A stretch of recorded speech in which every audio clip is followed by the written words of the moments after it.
voz quiero escuchar, te quiero agradar, aunque soy imperfecto, te doy mi integridad. Nunca te negaré, en ti esperaré, en medio de tormentas, tu rostro yo veré. Levanta tus manos, tu voz y díselo a él. No me conformo, yo quiero más de ti, y tus promesas en mí se van a cumplir. Buenos días, hermano, hermana, amigo, amiga. ¿Qué tal? ¿Cómo están? ¿Cómo se encuentran? Bien, quería compartir con ustedes esta meditación que le puse por título El propósito de Dios. Y hablando de propósito, quería comentar que este mensaje lo venía preparando ya hace un tiempo y no dejo de maravillarme en cómo el Señor va haciendo las cosas, o sea, las hace Él. Porque cada hermano prepara su mensaje, pero no dejaba de maravillarme en esto, que es que por ahí estaba pensando, para la meditación necesitaba tal texto, necesito ver esto o lo otro, y tenía la idea central de la meditación, y de repente pensaba, necesito tal texto, y por ahí justo en uno de los mensajes de los hermanos o de las hermanas aparecía justo el texto, o mismo con el mensaje del pastor, la predicación del pastor. Entonces, gracias Señor, porque justamente es su propósito. Yo creo que en todo esto siempre hay un hilo conductor, que cada uno toma en el mensaje la parte que por ahí le llega, le toca a uno, pero en el hilo conductor siempre está el Señor llevando todas las cosas adelante, justamente por su propósito. Y hablando de esto, quería compartir con ustedes en Juan, capítulo 3, y versículos 16 y 17. Esto para los que han creído en el Señor, los que alguna vez este versículo seguramente lo han leído.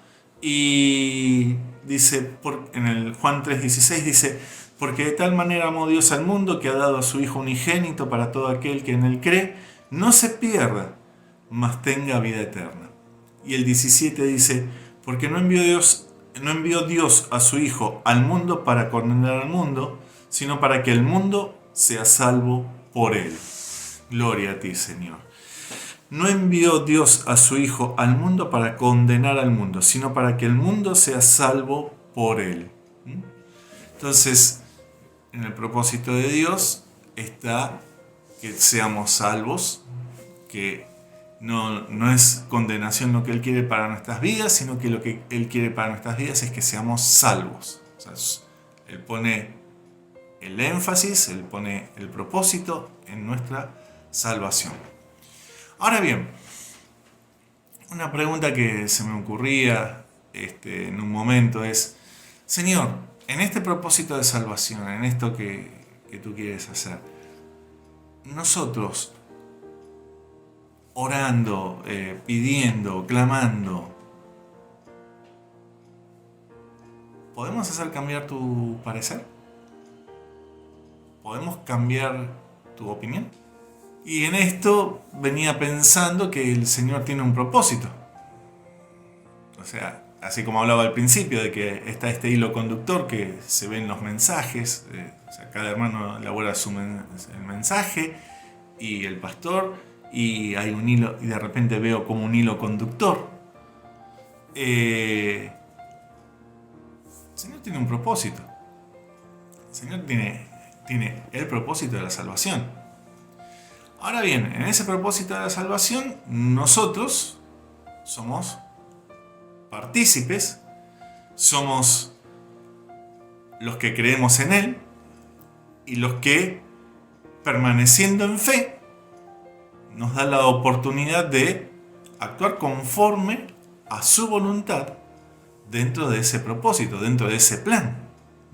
O sea, la pregunta entonces sería, ¿no será que el Señor nos está dando una oportunidad para, conforme al plan que Él tiene, nosotros actuar en fe en lo que Él tiene planeado, en sus pensamientos de bien? Y sobre esto, digamos, quería leer un par de versículos también en Juan, capítulo 1, del 11 al 13, y dice: a lo suyo vino, y los suyos no le recibieron, mas a todos los que le recibieron, a los que creen en su nombre, les dio potestad de ser hechos hijos de Dios, los cuales no son engendrados de sangre ni de voluntad de carne, ni de voluntad de varón, sino de Dios. Entonces dice, lo primero que me llamó la atención es esto, ¿no? A lo suyo vino.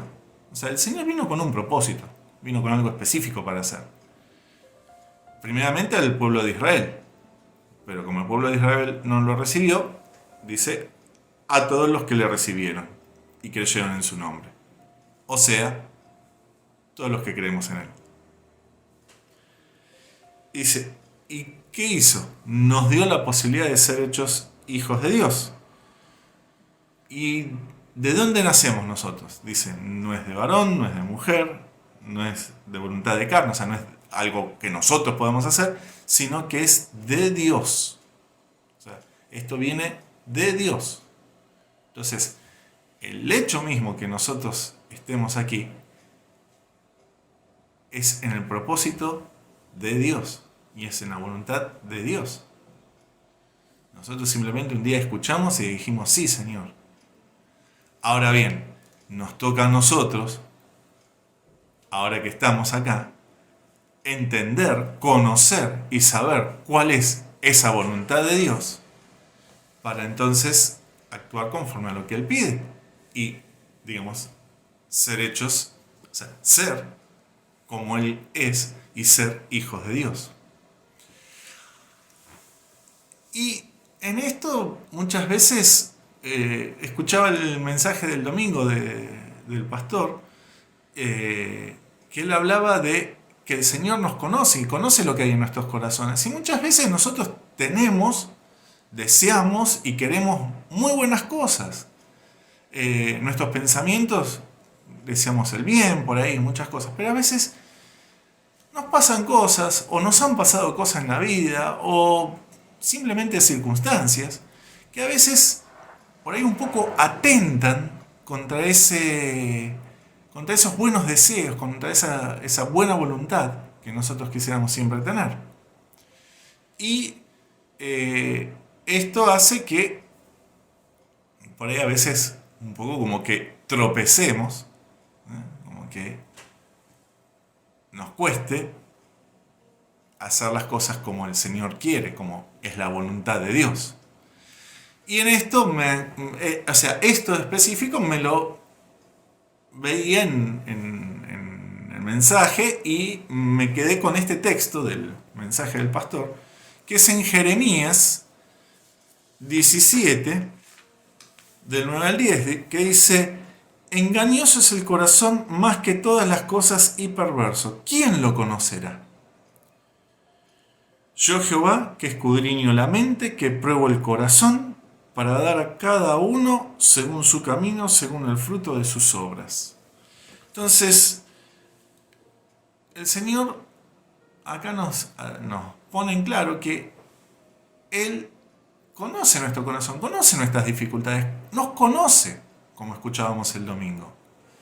Y en este conocernos, Él sabe que nosotros vamos a tener que enfrentar muchas veces cosas que son por nuestro carácter, son por nuestro pasado, son por una circunstancia X, que un poco atentan contra nosotros, o sea, atentan contra nosotros mismos y contra este propósito de Dios. Entonces, lo que dice es, Él escudriña la mente y prueba el corazón. Entonces, en este probar el corazón, el Señor muchas veces nos pone desafíos, por así decirlo, para que nosotros realmente mostremos qué es lo que realmente pensamos, cómo es nuestro camino, los frutos de las obras, habla acá en el texto. Entonces, para poner todo esto de manifiesto, o sea, mismo en el orar, mismo en el pedir, uno a veces expresa, o sea, en esto que escuchábamos de la oración intercesora, uno, expresa también, no solo por ahí el pedido para la otra persona, sino que también está expresando de uno mismo. Y tal vez en esa misma oración intercesora, no solo uno está orando por el otro, sino que también el Señor está actuando en uno. Entonces, tiene un doble efecto. O sea, digamos, sí, estoy pidiendo por el otro, pero el Señor también está trabajando en mí. Entonces, tengo que recibir de su Espíritu y tengo que permitir que Él también haga estas cosas dentro mío. Porque Él nos está, justamente, nos está poniendo desafíos. Probar, dice acá la palabra, ¿no? O sea, nos está poniendo desafíos para, bueno, mira, esto que te pasaba, yo te lo puedo arreglar, yo te lo puedo corregir, me dice el Señor. Pero, a ver, tenés que hacer esto. Y veía, en la meditación que traía nuestra hermana Sara, veía que ella mencionaba, por ejemplo, de Moisés, en el momento en que él está pidiendo por el pueblo, ¿no? Esto está en Éxodo 32, del 7 al 14, y yo voy a leer específicamente unos versículos que me llamaron la atención. En 32:9 dice: dijo más Jehová a Moisés: yo he visto a este pueblo, que por cierto es pueblo de dura cerviz. Ahora pues déjame que se encienda mi ira en ellos y los consuma, y de ti yo haré una nación grande. Entonces Moisés oró en presencia de Jehová su Dios y dijo: oh Jehová, ¿por qué se encenderá tu furor contra tu pueblo, que tú sacaste de la tierra de Egipto con gran poder y con mano fuerte?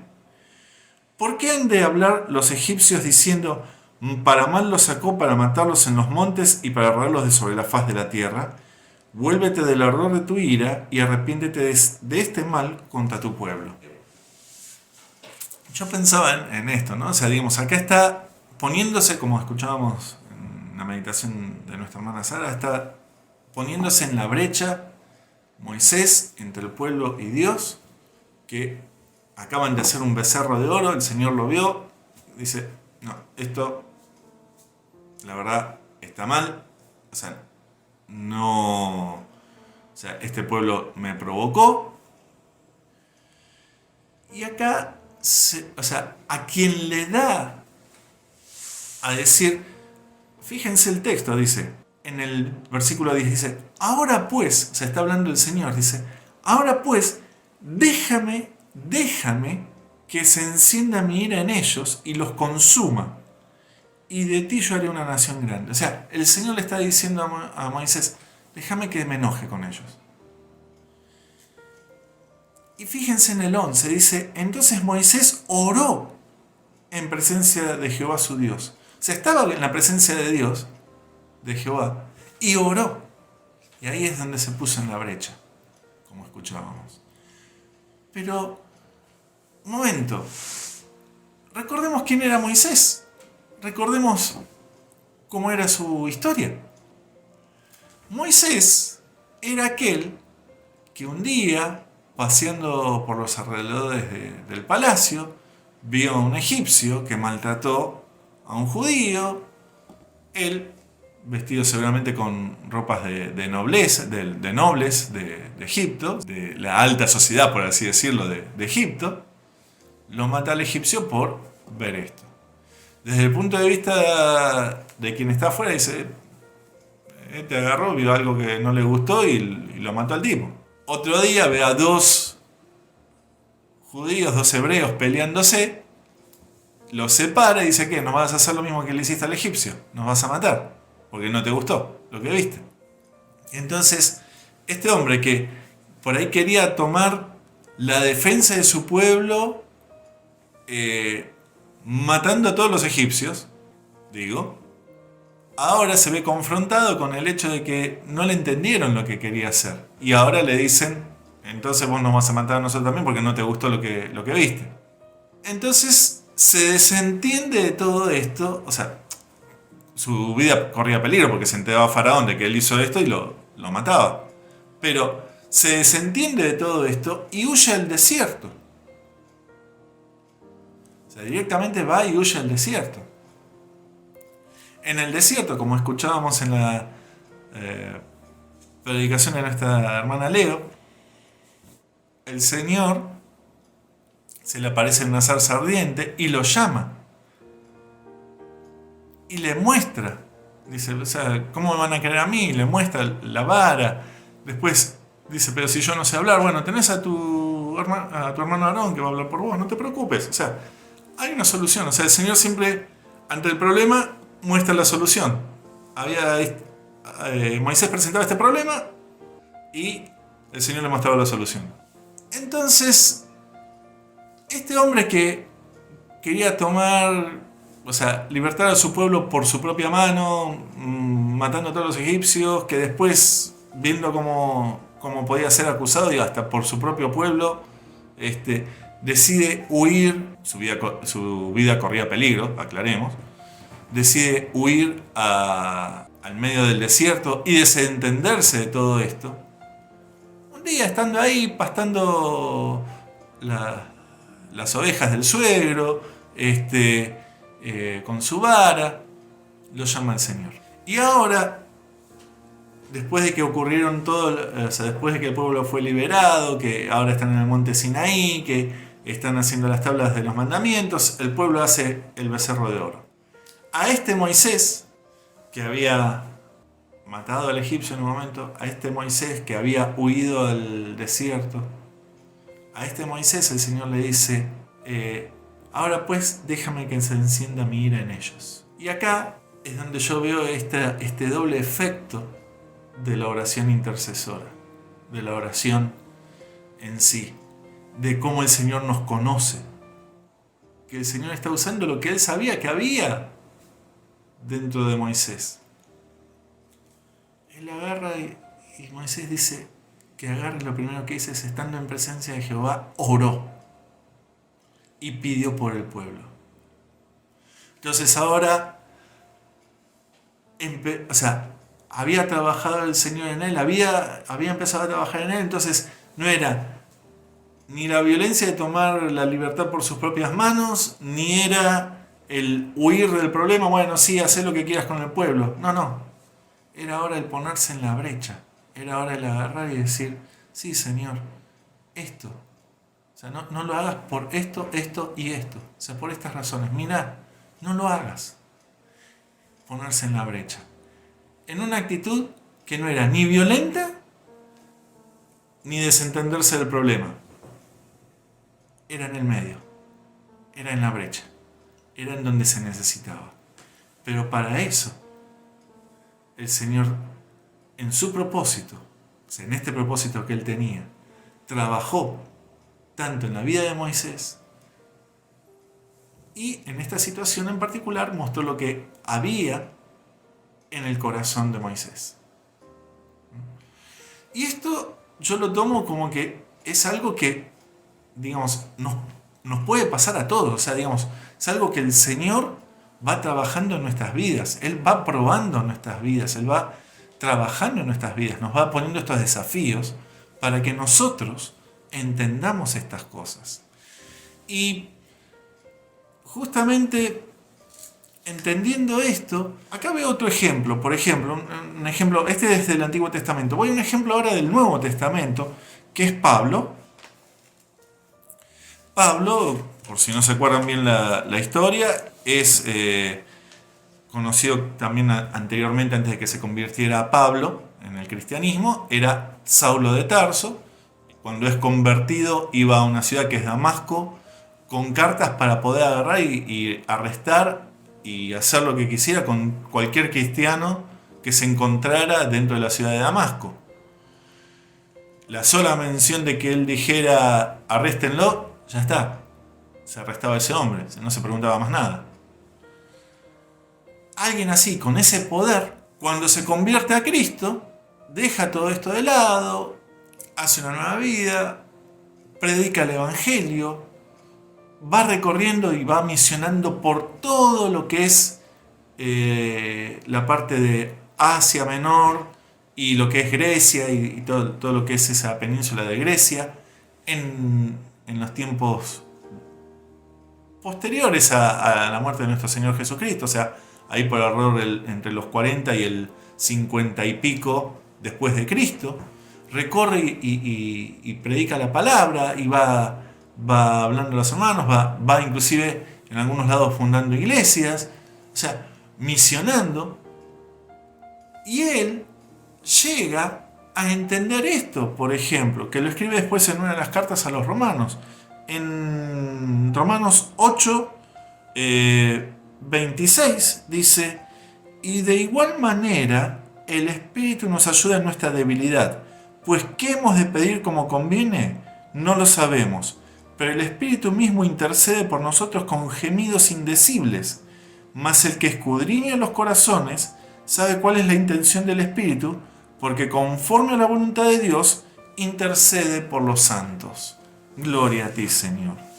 Entonces, mismo Pablo decía, bueno, cuando estamos débiles, cuando estamos en problemas, cuando estamos, o sea, alguien que venía con tanta autoridad, tenía cartas para hacer lo que quisiera, en donde quisiera, ciudadano romano, esto, lo otro, dice, no, en Cristo reconozco que yo por mí mismo no puedo hacer las cosas. En Cristo todo lo puedo. En Cristo todo lo puedo. Y dice, cuando estoy débil, cuando tengo esta debilidad, que Cristo es el que me da la fortaleza, dice, ahí, en ese momento, ¿qué pedir? ¿Cómo conviene? Dice, el Espíritu intercede por nosotros. El Espíritu Santo es el que nos da la palabra, aún con gemidos indecibles, o sea, aún con por ahí ese dolor, ese suspiro, esa expresión que a veces por ahí es lo único que tenemos, por así decirlo. Aún eso lo toma el Espíritu Santo, porque sabe lo que estamos pasando, sabe por lo que estamos transitando. Y aún eso, dice acá, porque conforme a la voluntad de Dios intercede por los santos. O sea, no solo por mí, sino por los otros. Hace intercesión el Espíritu, por mí y por los otros. Aún por ahí en algo tan sencillo como un gemido indecible. Por ahí un llorar. Clamar en medio de un llanto por algo que estamos viendo. Entonces, aún esto el Señor lo escucha. ¿Y qué hemos de pedir como conviene? El Espíritu nos guía. Ahí teníamos el ejemplo de Moisés, acá tenemos el ejemplo de Pablo en el Nuevo Testamento.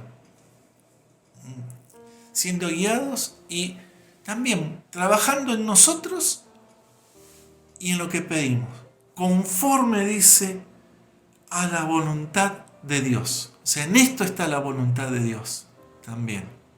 En esto está la voluntad de Dios. En esto está la salvación. En esto está el actuar conforme a lo que Él pide. Y inclusive mismo el Señor sentó ejemplo de esto. Por ejemplo, en Lucas 9:51 dice, cuando se cumplió el tiempo en que Él había de ser recibido arriba, afirmó su rostro para ir a Jerusalén. O sea, Él sabía que ya tenía que ir a Jerusalén y que iban a ocurrir los acontecimientos que iban a terminar en la crucifixión del Señor Jesús. Y envió mensajeros delante de él, los cuales fueron y entraron en una aldea de los samaritanos para hacerle preparativos. Mas no le recibieron, porque su aspecto era como de ir a Jerusalén. Samaritanos y judíos no se llevaban bien. Esto lo declara Juan cuando ve a la mujer samaritana que estaba en el pozo y el Señor le pide de beber. Dice, judíos y samaritanos no se llevaban bien. Viendo esto, sus discípulos Jacobo y Juan dijeron, Señor, ¿quieres que mandemos que descienda fuego del cielo como hizo Elías y los consuma? Entonces, volviéndose él, los reprendió diciendo, vosotros no sabéis de qué espíritu sois, porque el Hijo del Hombre no ha venido para perder las almas de los hombres, sino para salvarlas. Y se fueron a otra aldea. Entonces, el Señor, su interés siempre fue el mismo, su propósito es el mismo, salvar las almas. No cambia, en eso Él no cambia. Siempre fue su propósito, y es, y será. Ante esto de no me recibieron en tal lado, los discípulos que estaban con él dicen, bueno, hacemos como Elías, le manda fuego y listo, ya está, acabamos el problema. Dicen, no se trata de esto. No se trata de si me reciben o no me reciben y si hay que condenar o no condenar. No es eso. Es salvar las almas. Es más, en el libro de Hechos, después aparece que Juan y Pedro son enviados a predicar en las aldeas de los samaritanos, anunciando el Evangelio, después de que Felipe empezó la predicación. Entonces, está también esto de que el Señor dice, ok, Juan, ahora por ahí tenía esto, y Pedro, que eran muy ortodoxos en ese sentido, no se llevaban con los samaritanos. Bueno, el Señor los envía a ir a los samaritanos a predicar el Evangelio. Entonces, también trabajando en este sentido, ¿no? O sea, es para todos la palabra de Dios, es para todo el mundo. Los que en Él creen son salvos. Entonces, lo que el Señor quiere es que todos creamos. O sea, su objetivo siempre fue el mismo, que todos creamos. Como hablaba nuestro pastor, o sea, ¿queremos ejemplo? Miren, acá está, Cristo lo que estaba haciendo. Fue a un pueblo, no lo recibieron, ok, listo, me voy a la próxima aldea. No los voy a condenar, no nada. Es más, cuando Él ascendió a los cielos, envía a Juan y a Pedro a que les prediquen. Y dice que muchos se convirtieron. Donde estaba el endemoniado gadareno, el hombre que había sido endemoniado, que tenía una legión de espíritus, que esa legión de espíritus después se va a un grupo de cerdos y estos cerdos se tiran por un precipicio.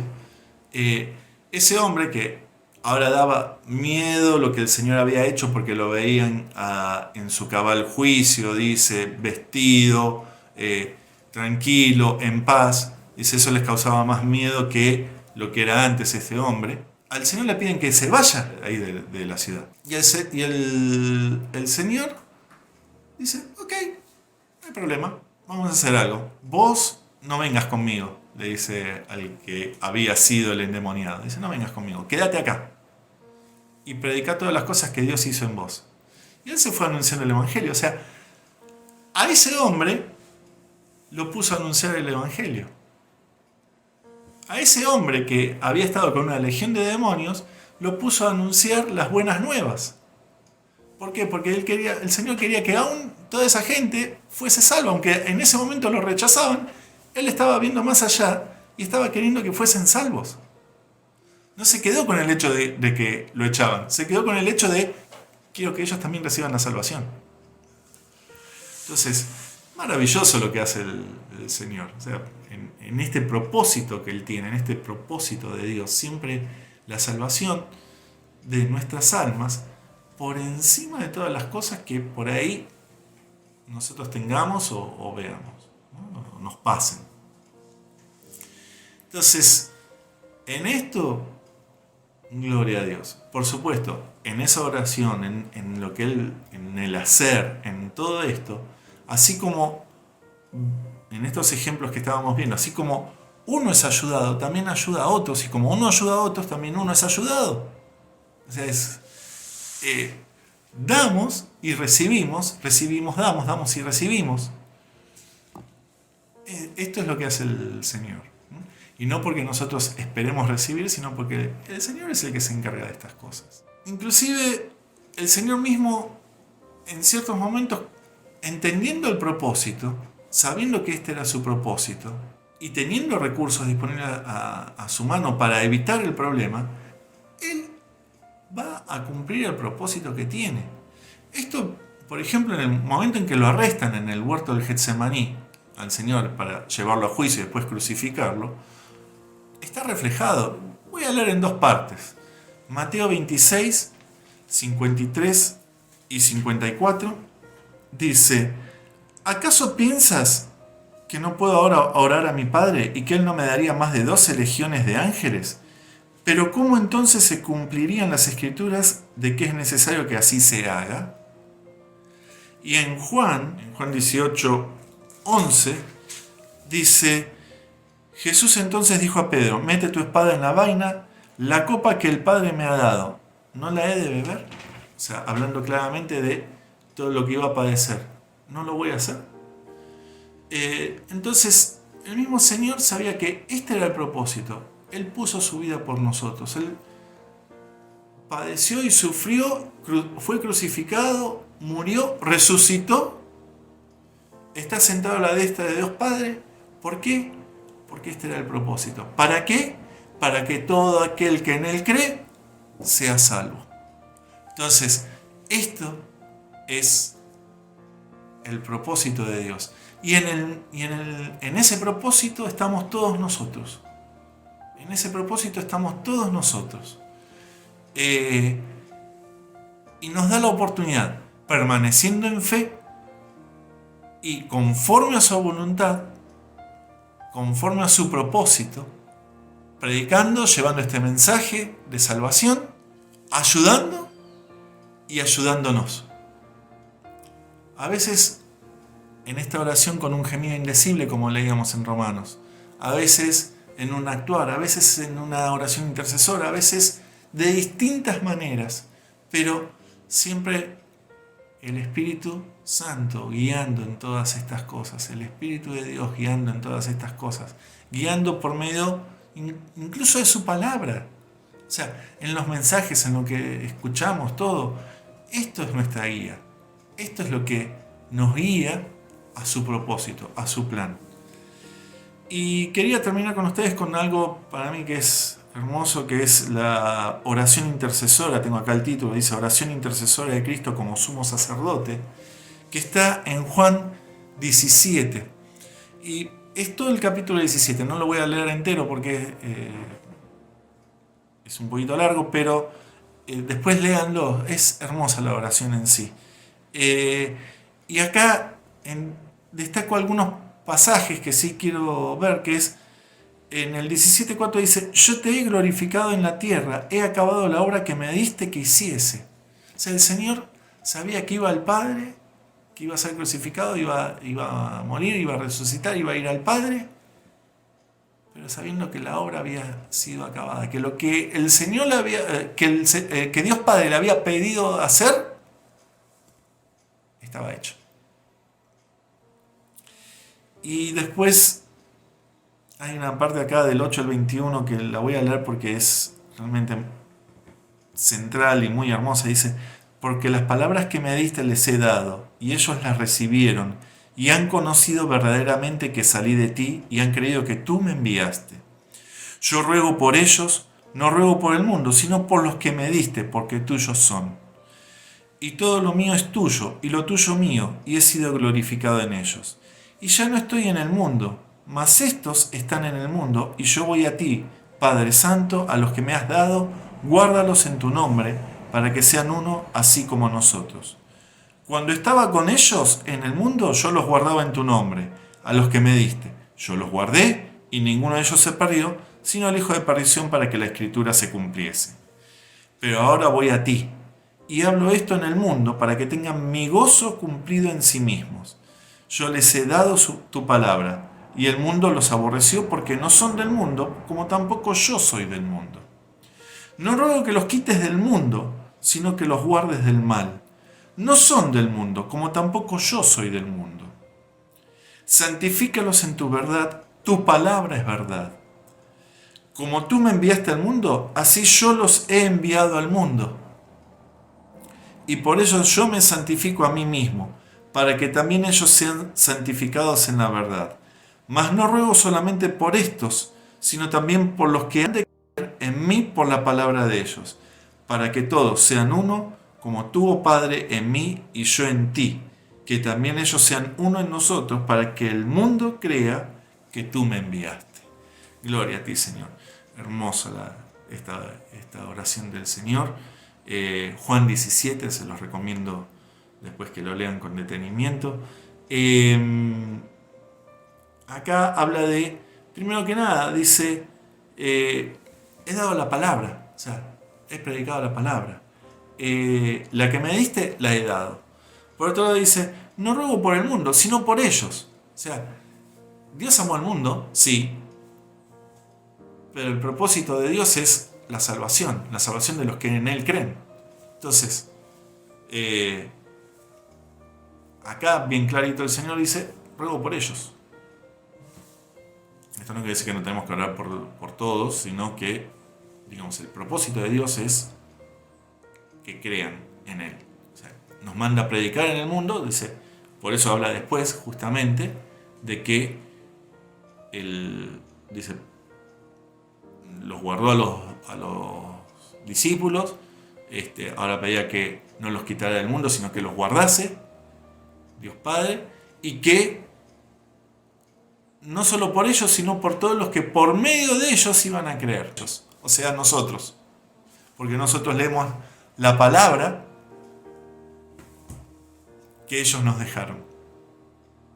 Entonces, amados hermanos, hermanas, amigo, amiga, este es el propósito de Dios, la salvación. Este es el propósito del Señor. Y